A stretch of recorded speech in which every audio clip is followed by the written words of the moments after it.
嗨，大家好，欢迎来到使人驾到的三国系列，我是主持人叉叉 Y， 我是金老师。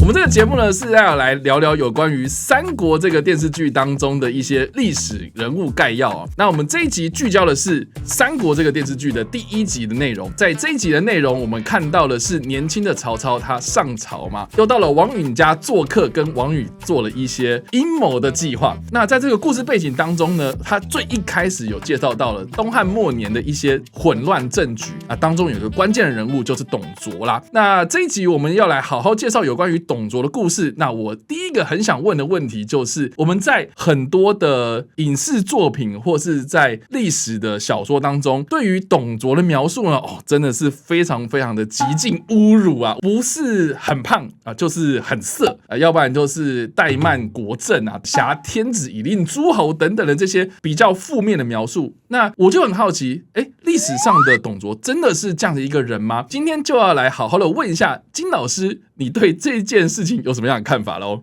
好的，那首先来说一下董卓在《三国志》的正史记录当中是并没有说他的外貌如何的。OK， 对，所以如果他真的很胖的话，照道理讲，《三国志》会直接说什么肚大极细啊，就是肚子垂到说可以过膝盖啊这个样子。所以他到底胖不胖呢？只能说不知道。但就算有胖，应该也没胖得很夸张。再来，他的发家之路是怎么样呢？首先，他是凉州人，凉州就是今天中国西北地区。那西北地区这个地方物资条件并不是特别的丰富，人们呢就比较凶悍，也是很多精兵良将的发源地。那董卓其实也依照这方面的传统，他主要是从军出身，他在汉桓帝末年的时候就有从军当到了军司马，也就是部队当中的军官啦。后来呢，跟随长官征讨各地有功，有一次长官就说：“今天干得不错，就赏赐了9000匹的布。毕竟当年就是布这个东西，它是个奢侈品那董卓做了什么事情啊？答案就是他立刻把这些赏赐分给他所有的部下。那还蛮照顾部下的咯。对啊，所以其实蛮多人很喜欢董卓这位长官，因为跟着他，有额外的收入。这样的长官难道不让人喜欢吗？对不对？而且你刚刚说他是从军发家的嘛，是，所以他身材应该不会坏到哪里去吧？是，其实在《三国志》本文反而是有提到一个东西，叫做卓有才武，履历少比。什么叫履历少比？就是他的臂力一般人很难比得上他。双带两箭，左右持射，就是他在那个马的旁边都有放很多的弓箭，然后呢可以坐在马上面一边射，还可以左右开弓。能够做到这种事情的人，应该是个运动健将。如果真的是像那个电视剧演的那个超级胖那个行走困难基本上是没有办法办到的事情。当然，你也可以说，可能中年后的董卓发福对，他毕竟不用自己出入战场嘛，对不对？他中年发福，或许有可能发生这件事情，但在他从军的早年，他绝对是像肌肉猛男一样的狠角色。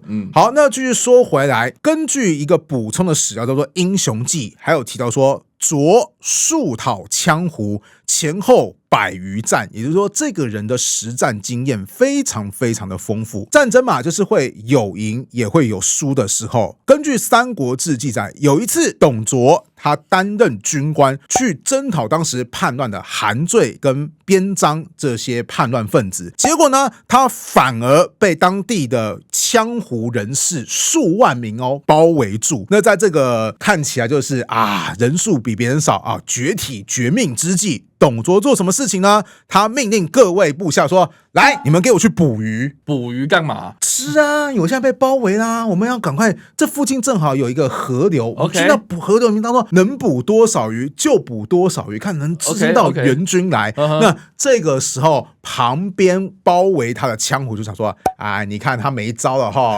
开始捕鱼了我看你能够捕多久对不对？”是。但事实上，董卓捕鱼只是个障眼法，他真正目的是来一部分人去捕鱼，私底下他叫人秘密的在河的旁边做一些水利工程，把那个河流给堵住，开通了一条临时的通道。然后呢，因为大家都只被捕鱼吸引嘛，没有注意到这件事情。等到秘密通道开好好之后，董卓就立刻率领部队突围而出。然后呢，羌胡部落当然就想说，我怎么可以让这个人逃走呢？正要去包围进攻的时候，董卓就把原本的水利设施全部给破坏掉，那个河水就开始到处的蔓延，导致这些羌胡部落无法再继续追击。这个就是董卓当年可以成功撤退的原因。那我觉得他不只是肌肉猛男，他其实蛮有头脑的。不然他怎么可以百余战，对不对？对啊，你如果只是个无脑的肌肉男，冲在最前面，你可能很猛，但你也可能第一个死掉。董卓他其实是一个既有谋略又懂武力，而且对部下其实还非常要好的一位军官。最起码他早年的时候是这个样子的。当然他后来之所以会出现在三国电视剧当中，会成为一个好像掌权而且是魔头式的人物，这个其实还要涉及到东汉末年的一个政治事件。简单来说，东汉有两股势力，一个叫做外戚。什么叫做外戚呢？就是皇帝年纪还小的时候，自己无法处理事情啊，怎么办？就请自己的妈妈，也就是太后的家人来处理事情，这些叫做外戚。另外一批势力叫做宦官，因为皇帝总有长大的时候嘛，他就想说，我不想要再听那些外戚的话呢，那谁可以帮助我解决掉这些外戚呢？通常就找自己最信赖过的人，那就是这些没有升职能力，平常就陪皇帝一起玩、一起生活的宦官最能够信任。所以其实东汉它有个很奇怪的政治结构，就是他的皇帝几乎都会早死。然后呢，皇帝早死之后呢，小皇帝即位，外戚就会当权。外戚当权一段时间之后呢，长大的皇帝就会联合宦官推翻外戚。等到皇帝想要大展宏图的时候，他就又会早死。那为什么那么早死呢？有人说，会不会是当年东汉首都的洛阳风水不好，还是这就是所谓的命？很奇怪，真的就很奇怪。这东西很玄，你也不能问我，毕竟我们也没当年的医疗资料。总之，就会陷入到这种无止境的循环，就是皇帝早死啊，外戚领政啊，宦官干政啊，皇帝又早死啊，不断的这样循环下去哈。那事情来到汉灵帝时期，当时汉灵帝驾崩了，要由新的皇帝，历史上俗称叫做汉少帝即位。那这个时候呢，外戚就是大将军何进，还有未来会出现的一个重要人物叫做袁绍，其实就有密谋说，过往都会发生我们外戚跟宦官之间的权力斗争。袁绍当时就建议何进说，你要不要趁机先下手，把所有的宦官都给他解决掉？那何进还在考虑的过程当中呢，他一边在想说，我要不要把事情做得这么绝啊？另外一方面又用他大将军的职权号召各地部队过来京城来支持我一下。董卓就是其中一支受到何进号召，正在逐渐逼近洛阳的部队。结果没想到，这个何进还在犹豫的过程当中呢，宦官先知道说，他要对我们动手，于是就先把何进给挂掉了，被他康了。对，被他康了，就意思就找他进宫里面，然后何进还傻傻进宫，一进宫之后，宦官们就把宫门给关上，就说，你这个家伙，当年之所以可以上位，我们宦官也有帮忙挂掉我们吗？先挂掉你。于是何进就被挂掉了。而且后来发生了一个事情，就是袁绍就想说，怎么进去那么久还没有出来，就说，到底大将军怎么样？只是宫门打开之后，突然何进人头就被丢出来说，他挂了，你们也不要再做抵抗了。这个时候袁绍就说，什么挂了是不是？那我就挂掉你。于是袁绍也带兵进去，就把所有的宦官都给清除掉了，甚至是号称没长胡子的男人也被当成宦官错杀掉。总之是一个政治的超级大纷争。就在这个洛阳非常动荡之际，少帝还有他的弟弟，就是陈留王，日后的汉献帝，就开始四处逃亡。逃亡的过程当中呢，正好被抵达洛阳城附近的董卓所救。那董卓就想说，现在你看外戚势力没了，因为何进被人挂掉，宦官势力也没了，皇帝又在我手上，那不就是换我做主了吗？是啊。于是他就带兵进入到洛阳城，重整秩序之后呢，后来就当上了当时东汉的实质政权领袖，就是所谓的相国。这个在电视剧里面确实也有提到，因为很多人都称呼董卓叫董相国嘛。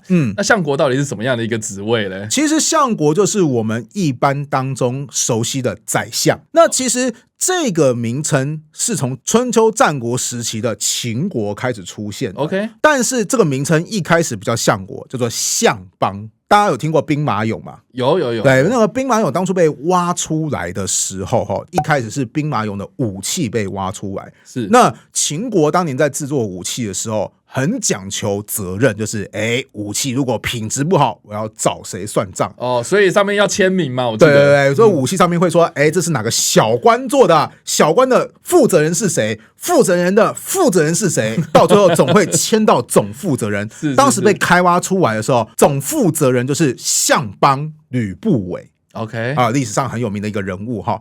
那本来都叫项邦嘛，可是等到汉朝建立，继承秦朝制度的时候呢，不要忘记汉朝的开国皇帝叫做刘邦。是。而以前皇帝是有规定说，我叫什么时候要避讳，我叫刘邦，你就不可以叫做项邦，所以就把项邦改成叫做项国。一般来说，就是我们认为的宰相。顺带一提，第一个项国就是号称汉初三杰之一的萧何。那董卓当上项国，其实也就代表着他已经掌控了整个朝政大权。那这边来多提一句话，当年董卓找到少帝以及陈留王的时候，其实他也搞不清楚状况，所以他就问说，到底洛阳城发生什么事情，怎么乱成这样？结果少帝就讲不出话来，小孩子嘛，被吓到了，吓到了，对 OK， 很能够理解，才10岁多一点点而已。可是当时才9岁的陈留王叫做刘协，他就说，我告诉你发生什么事情，就讲得超级霹雳无敌清楚，然后让董卓觉得说，哎呦，这小子厉害哦，你比你哥还要厉害太多了嘛，开始先有好感。结果等到进入到洛阳城之后，才发现这个刘协领养他的人叫做董太后。哎呦，姓董你姓董，我也姓董，总比原本少帝的母亲何太后关系与我亲近一些些嘛，对不对？外人不知道，还以为说我是不是也是一个外戚势力的代表呢？所以一来他对刘协比较有好感，二来他又觉得说刘协背后的董太后跟自己有机会比较亲近，于是他后来就做主说，来，这个少帝怎么样？废掉，我要拥护刘协当皇帝。顺带一提，少帝不是正式的称呼，是我们后世给他的名称。而这位刘协后世给他的尊称，则叫做汉献帝，也就是我们通常会玩一些什么《三国志》里面当中那个存在感始终有，但是基本能力等于没有，大家抓过来抓过去的那位皇帝了哈。因为在电视剧里面，他好像也是类似这样的一个呈现嘛。汉献帝始终就没什么在讲话，都是董卓在前面，你那个怎样讲。这就是因为本来有机会支持皇帝的外戚势力，还有所谓的宦官势力，都在洛阳城事变当中全部都被摧毁掉了。所以对于当时的汉献帝刘协来讲，他背后是没有任何人可以帮他站台的，而反而是董卓这个身经百战的部将，他底下率领着众多的军队，掌握了洛阳城，那谁又能够跟他抗衡呢？这就是为什么后来董卓可以呼风唤雨的最大原因了。好，那我们故事讲到这边，这个就是大致上《三国》这出电视剧它一开始所交代的时空背景嘛。那我们看到剧一开始，它其实就是直接呈现了汉献帝好像被董卓操控，然后董卓呼风唤雨，然后底下有很多的官员对董卓非常的不满。那当时的时空背景还有哪些事情是我们值得注意的吗？好，首先你没有注意到我刚刚讲的何进是跟一个人商量的，这个人是谁？袁绍啊，袁绍，对，所以袁绍其实对董卓非常非常不爽。当初是我叫你进来，你为什么你现在是好像爬到我头上了？对啊，你这个趁火打劫的家伙。所以董卓一开始其实还是比较懂得做人情，就说，我封给你袁绍一些官哈，你就听我的话。是，就袁绍表面上答应，后来就找个机会就逃出了洛阳城。而的确，董卓这个行为也让很多实力派的将领感到不满，就是为什么是你可以控制朝廷，你这个家伙还擅自废立皇帝，你根本是乱臣贼子。所以袁绍就开始号召各地准备对抗董卓。这个也就是几乎大家在玩一些什么三国志游戏前期一定会听到的18路诸侯故事的起点啦。故事说到这边，我觉得要先打住。我们回到这一支影片的最大的主题，就是董卓他真的又胖又色吗？因为说到这边，他已经实际掌握权力了嘛，那他也没有在打仗练身体的必要啦，说不定他这个时候就开始发福了嘛，对不对？哦，这是有可能。我说你以中年发福来看，这是有可能的。 但也有人说，就是等一下，按照董卓常年都在军队锻炼的结果，你突然中年发这么大的福，甚至有一些史料记载董卓胖到什么地步，就是董卓后来死于政变，听说还有人就是在他肚脐就是插了一个灯芯，然后去做点燃的动作，然后就说啊，董卓因为脂肪太多了，那烧个3天3夜都烧不完哦，这真的是太夸张了。你这个是有根据的吗？先说好，插灯芯然后开始燃烧这件事情是有史料记录，但注意这个史料并没有被收录在正史三国志当中。为什么呢？因为正史三国志的作者陈寿，他在历史上留下来的评价就是这个人写历史非常非常的严谨。OK， 严谨到什么地步？就是他认为有问题的史料，他就一律不采用，或者说这个证据存疑，我情愿把它给剔除掉。OK， 所以举个例好了，大家很喜欢的三国人气角色赵云，在《三国志》的本传当中，其实也才300-400字的记录而已。OK， 就是因为陈寿他这个人是非常非常严谨的，所以我刚刚有说史料有记录，但是陈寿没有收录，他又是对史料很挑剔的人，那这个史料到底有多大的公信力呢？大家就自己可以去想想看了哈。那所以我们这边可以得到的一个结论是，后世对董卓的描述是有丑化的疑虑吗？我觉得是有，因为就算是剔除一些夸张史料的《三国志》，他对董卓的评价也一样没有很高，而且他又做了一个古代最容易被人忌讳的事情，就是擅自废立皇帝。那如果你成功了，就是你未来就是一路当上皇帝之后，你这个叫做壮举或者创举。OK， 如果你失败的话，你就是说乱臣贼子。我们可以先剧透一下，东汉末年称帝的人有很多，像什么袁术，袁术后来失败了，所以他的形象就很像小丑一样。那曹操呢？曹操他没有称帝，这是第一点。后来曹操儿子曹丕他称帝了，他把原本的皇帝给推翻之后，有维持了一段王朝的统治，他也没有被别人说是乱臣贼子啊，对不对？董卓作为后来政治纷争当中的失败者，可能多多少少就要承受被丑化的后世描述。好，所以以上的这就是本集内容啦。我们介绍了有关于董卓这个人的发家历程，还有非常关键夺权的事件，也就是董卓进京事件，以及后来后世的文学作品当中对董卓的描述到底是真是假，我们都跟大家一一介绍了。那不知道大家有什么样的想法，欢迎在留言区帮留言，我们来跟你做互动跟讨论。那也记得按赞、订阅、追踪，开启小铃铛。我们这个识人驾到的频道，我们会提供你更多有趣的历史故事内容喽。我们三国系列下次再见，拜拜，拜拜。